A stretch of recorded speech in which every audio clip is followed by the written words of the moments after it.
All right. So a little while ago, I was asked to do one of these talks on habits and how to build better habits and get rid of habits you don't want.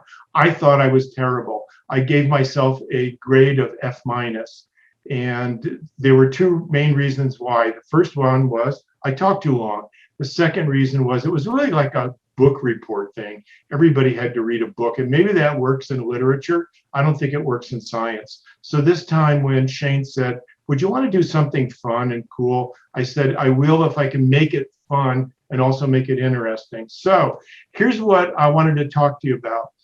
Our brain creates an image of the world, and it's actually better than reality. It's really not a realistic version of what's happening. So let me go to here.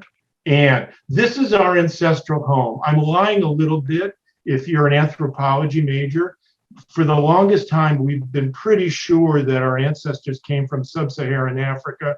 There's now some evidence that another line of evolution from hominids came from China, and there might even be another one, but most of the evidence we have right now comes from sub-Saharan Africa. So this is your homeland, everybody, and so it appears to be. And the environment in which our ancestors evolved has some characteristics, and those of our ancestors that led to us had to either adapt to that environment or they're not here anymore. And what our ancestors evolved was a visual system that was designed to give us a couple of things. First thing was really good visual acuity. Now, visual acuity is a trade-off. If you go for really good visual acuity, you have to give up night vision. That's why you'll never see a deer reading the newspaper and complaining about the stock market. Their visual acuity, there may be other reasons, but their visual acuity is not so good. You should also know that hawks and other raptors disappear fairly early around dusk because they don't even have as much good night vision as us. So we've got visual acuity. Second thing we've got is good color vision. And I want to tell you that not a lot of animals have color vision like you and I. The reason, if you've got a dog, the reason why dog toys are brightly colored is because dogs don't have credit cards and you and I do. And so we're the ones who are buying the toys. They do have some color vision, but maybe capuchin monkeys and rhesus are pretty similar to us. Most mammals have different color vision than you and I, and it might surprise you to find out that insects actually have better color vision than us. They have 4 cones as opposed to our 3. There are some women, Ruth, you might be one of them, who have 4 cones. They're called tetrachromats. And we don't know much about them, but if you're a guy and you've got an XY chromosome, you're out of luck as to being a tetrachromat. We're trichromats. So it's high visual acuity, it's color vision, and the third thing that you and I are adapted for is to have both of our eyes in front of our head, so we have good depth perception. Now, let me see if this thing is going to run. Yeah, I was challenged by a friend to put something in here from the Matrix. And this is really just to get the point across that what you and I call visual reality is actually not exactly what's out there, but it's even better than reality. So, okay, let me go to the next one. All right, what I thought I'd do for fun is to give you 8 crazy visual illusions, okay? And each of these is chosen really to illustrate a point. If I just wanted to pull rabbits out of hats, I can do that. But I thought it would be fun if I could show you visual illusions that actually show us what's going on in the human visual system. So for the last half a century, God, I'm older than dirt. There's no question about it. I've been very interested in the human visual system. And you can probably see my cursor going across here. Vision starts with the eyeball, light is refracted by the lens and hits the retina, and some things happen there. The optic nerve carries information down to subcortical centers. For example, there's the pretectal nucleus and the superior colliculus. There's also the lateral geniculate nucleus, and there's some other centers in there, by the way. And then there's the visual radiations. Meyer's loop is not in here. And then we go to the primary visual cortex. I'm done boring you already. What does all of this tell us about? We're going to start with the retina. This is what your retina actually looks like. Light enters from the left, and there's reasons for that that we won't go into, passes through some cells that are called not Bet cells, bipolar cells, ganglion cells, and horizontal cells, and ends up at the receptors here, which are rods and cones. So let's talk about an illusion. What do you see here? I see two blocks. Do you see a yellow and a blue block? Okay. Yeah. I'm going to make them move. And what you're going to tell me is these two blocks move one at a time, like a stair stepper. Here we go. Yellow, blue, yellow, blue. No question, right? Absolutely. You can stake your, bet the farm on it. I couldn't be lying about it. It's yellow, blue. No question about it. Oh, yeah? Yellow, blue, yellow, blue. What's going on there, right? Something's happening. And here is the story. Let's go to the next one. In our retina, and then in the lateral geniculate nucleus, and then in the visual cortex, there are assemblies of cells that we call receptive fields. And in a way, they're kind of like the security light you've got maybe in front of your house or in front of your garage, that things have to move across them in a certain way.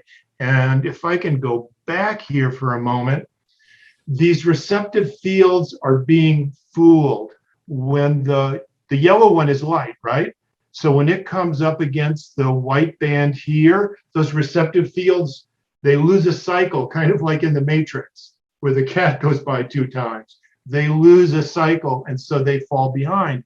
The opposite thing happens, where's my cursor, with the blue bar. When the blue bar hits the white vertical bar, it immediately moves forward. But when that blue bar hits the black line, those receptive fields get fooled, and so they drop a cycle, and you get what you see right here. Just like in the Matrix, alternately, the yellow and the blue bar are losing a cycle time in the receptive field, and so we get the illusion of them moving back and forth when actually they're not doing that at all. And that has everything to do with receptive fields. So let's keep going. Your brain and my brain is always putting things into a larger context. Your visual cortex is saying, how does all this stuff fit? So I'm going to show you a movie in a moment. And what you're looking at is kind of a babka or a bunt cake of colored dots, but in the middle you can see the words freezing rotation illusion, right? What I'm going to do is start rotating that, and let's see what happens.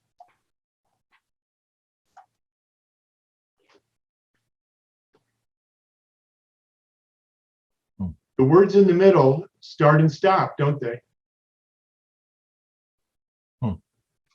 Oh yeah? Hold on. I'm going to take the no, they don't. They appear to be starting and stopping the words in the middle, but they're actually not doing that at all.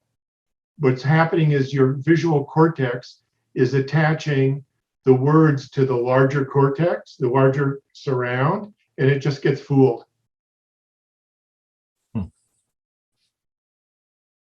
So that's a kind of an illustration of the fact that your cortex is making decisions about what it's seeing in the visual world. Sometimes those, most of the time, those work out for us. If they didn't work out, the lion would have eaten us. But this was an example where we can show where it gets kind of fooled. Okay, I'm going to go on. This one is the waterfall illusion. And so I'm going to show you a video. And what you want to do is get right in the middle of your screen where you're looking right at that red fixation point with the blue circle and stare at it for 15 seconds. And you can tell what's going to happen. Something is going to happen in the periphery, and then there's going to be an effect. So you're going to stare at the red square right here. Here we go. Just keep staring at that red square, and you want to be straight on it, so you're looking straight down the visual angle.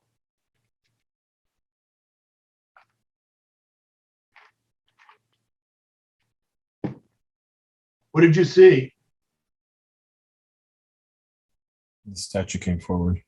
Yes, yes.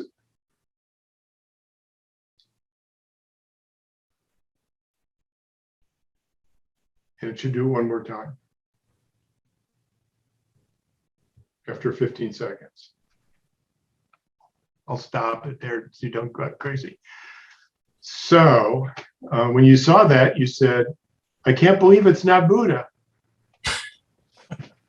I'm sorry I had to do that. Obviously, in retirement, my jokes have not gotten any better. There's no question about it. So we had motion going in, and when you were released from that motion, the object in your visual field came forward, and you say, why did that happen? And the answer has everything to do with this extrastriate region known as MTV5. We actually have a region in our brain called V5 or sometimes MTV5, and it's a motion detector. It's dedicated specifically to dealing with motion. And every once in a very great while, you see patients who have damage just to area V5, and they see the world as a series of individual stills that are not tied together. Crossing Madison Avenue in the middle of the day or juggling chainsaws for them would be quite a problematic issue, pouring coffee or anything like that. So this region is just dedicated to actually linking together those individual scenes that are coming in from our eye and making the smooth movie out of it that you and I have. And so what we did was to fool that region. I'm going to fool it again in a few minutes with the best illusion. I'm going to save the best one to last, but that's what's going on here. So let's see another one. This is really a great example of how our brain creates an illusion that's even better than reality. And you may be familiar with this one. It's invented by a guy named Sheldon Adelson. And what our brain is doing is changing the color of an object in such a way that it makes sense. And so here we have a checkerboard. You'll notice it's a little bit hard to see. There is a square here called A. It's pretty dark, right? And there's another square here called B that's pretty light. And it is in the shadow of this cylinder. So if I said to you, A is darker than B, you're going to say, sure. Well, let's find out if that's true. We're going to move the square B in just a moment and watch what happens. Takes a second. They're the same color. But when we move it back, that would be nice. It changes again. If we were in the physics department and we had some device that measured the luminosity of A and B, strictly from the photons coming off of it, what that device would tell us is that A and B are emitting the same amount of photons. But what your brain is saying is, look, that doesn't work for me because B is in shadow. So I'm just going to tweak it down a little bit to make it make sense.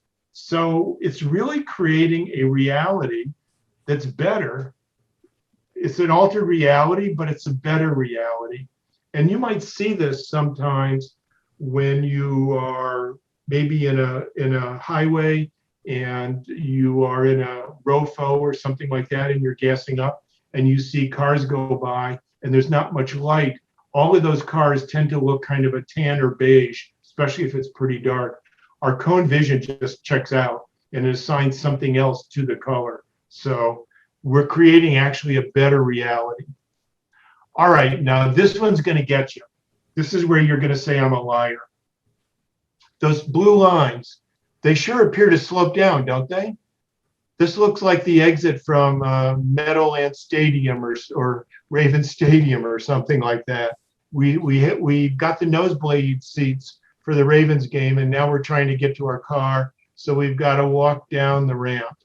No question about it, but you know where this is going, and here it comes. Well, horizontal parallel. Yeah, even though you're sure they're not.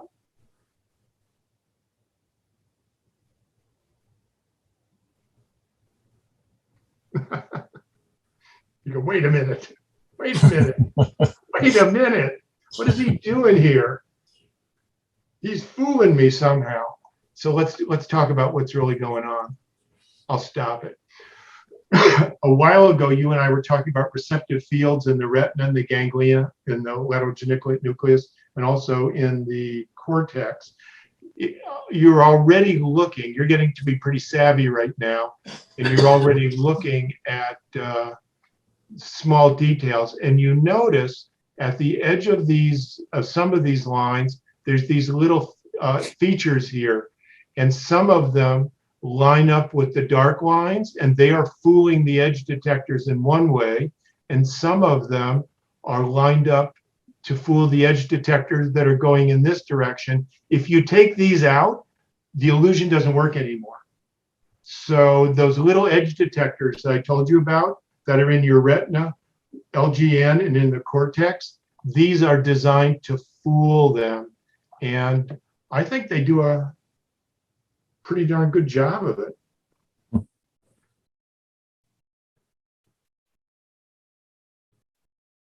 All right. So what do those edge detectors do? They are the foundation for building what we call the 2D sketch. It's what makes edges and lines. And every once in a while, if you're a neuropsychologist, you run across patients who have damage to those structures and they can't see the edges of objects anymore. You and I might call them visual agnosics. And they have a very difficult time identifying what they're looking at. And the only image I can give you in your head that might make sense to you is if you had a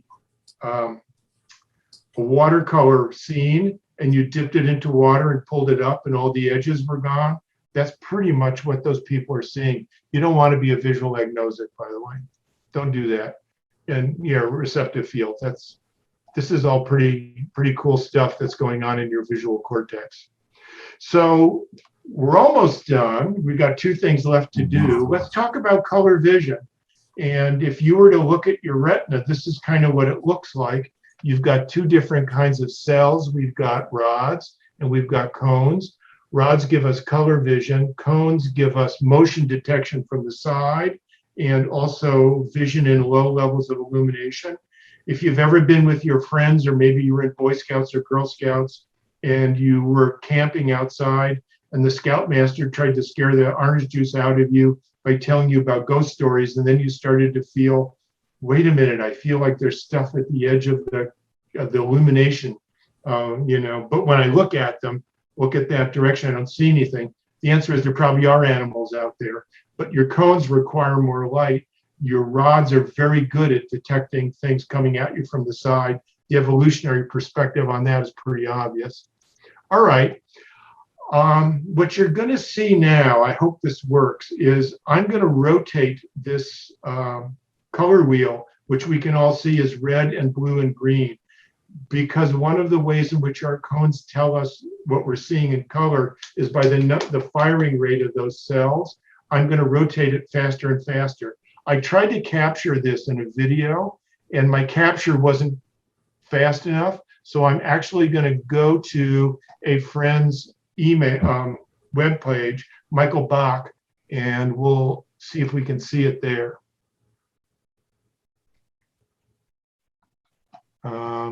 Can you see this?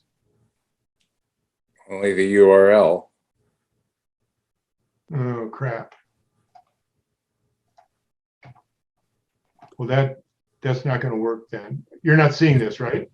No. You No. have to Okay. stop screen share and then select the page. I'm afraid that I won't be able to get back to it. So I'll just tell you, if you go to that URL, there is a key called angle, and if you rotate it faster and faster, the colors actually change right in front of you, which is kind of pretty crazy. So I'm going to go past that one. All right, we're almost at the end. So this is a pretty famous illusion. Let me put this other one away because we don't care about it anymore. Sorry about that one. If you stare at the fixation point, you're going to see something really interesting happen to these lilac dots. So let's go there. Just stare at the fixation point. Do you see a green dot? Yes. Yes. If you stare at it long enough, by the way, there's something called Troxler fading, and actually all of the dots will disappear completely. Yeah. Wow. What you're getting is a color.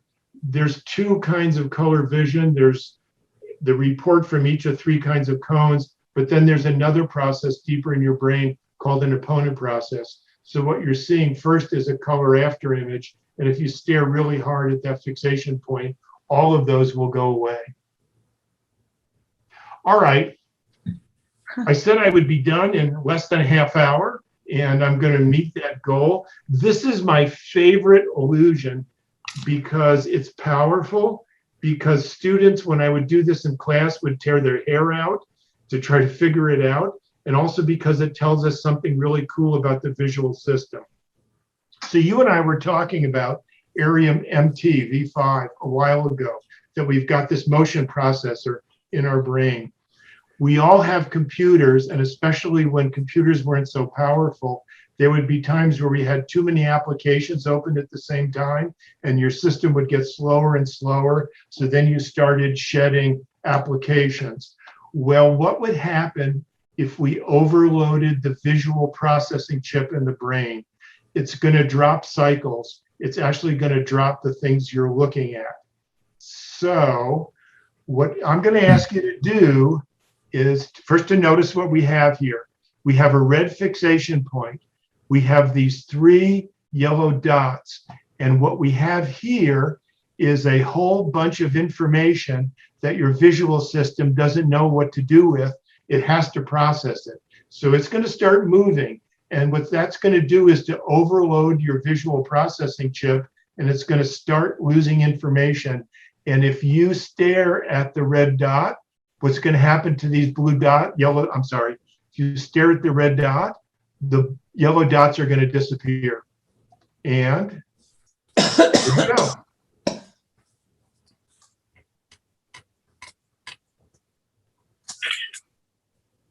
If you shift your focus ever so slightly, the yellow dots will come back. But if you stare at the red dot, they're gone. I'm not kidding about that one, am I?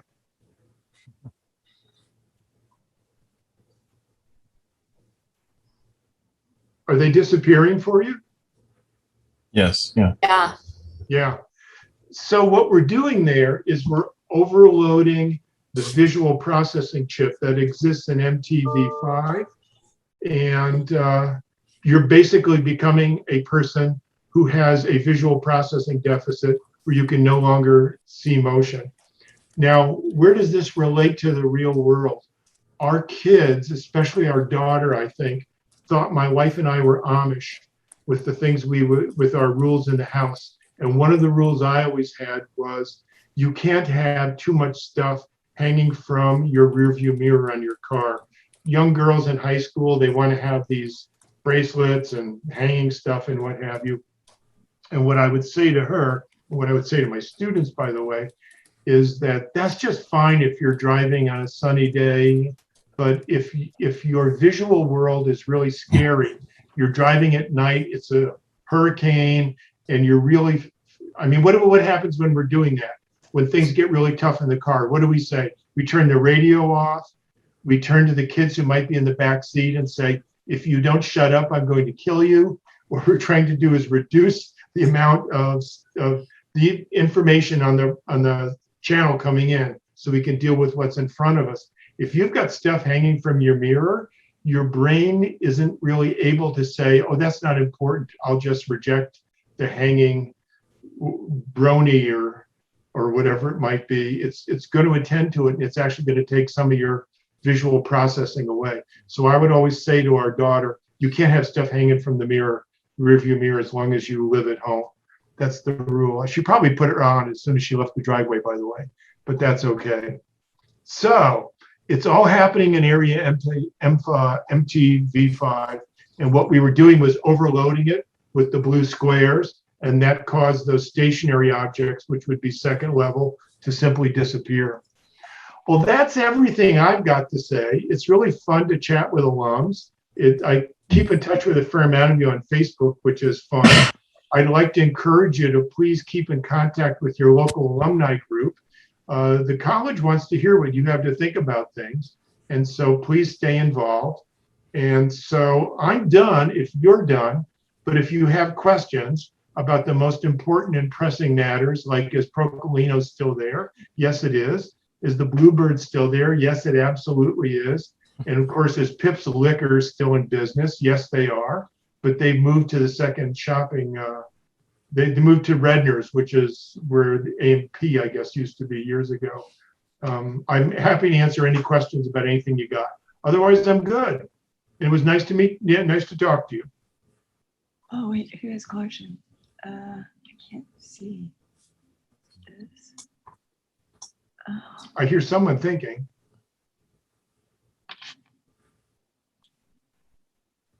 I have a quick question. Actually. Yeah. Hi, George. Ben Wentworth in DC.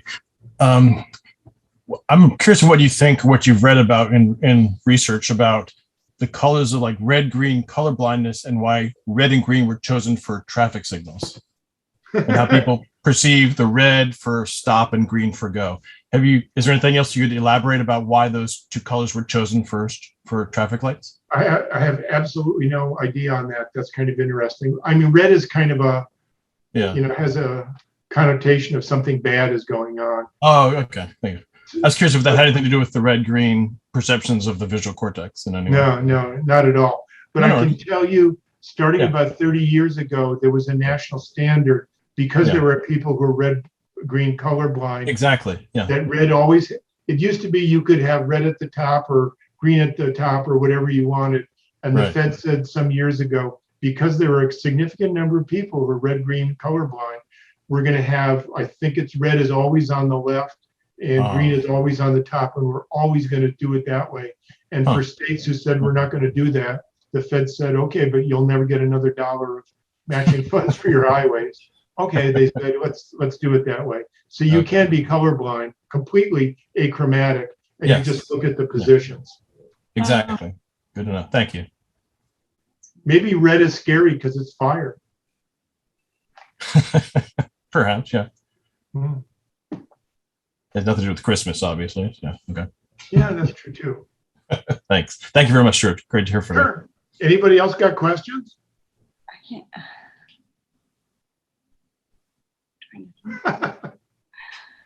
Aren't you glad I didn't talk for 45 minutes? I think we're good. This is fun. One of the things alumni sometimes say to me is, do you still have your college email? And I say, yeah, I get to keep it until I die, which hopefully won't be very soon. So it's always fun to hear from you on Facebook or just send an email. And what I would say to everybody is take care of yourself, stay happy, stay healthy, and stay sane. Yeah, that's awesome. There you go. You too. Thank you. All right. Thank you much, George. Take care. Thank you, Dr. Spilich. Bye. Don't call me that. Dr. Spilich. My name is George. Don't call me that. Thank Dr. you. George. Okay, Thank you, George. thank you, George. Thank you very much. Okay, Thanks. take care.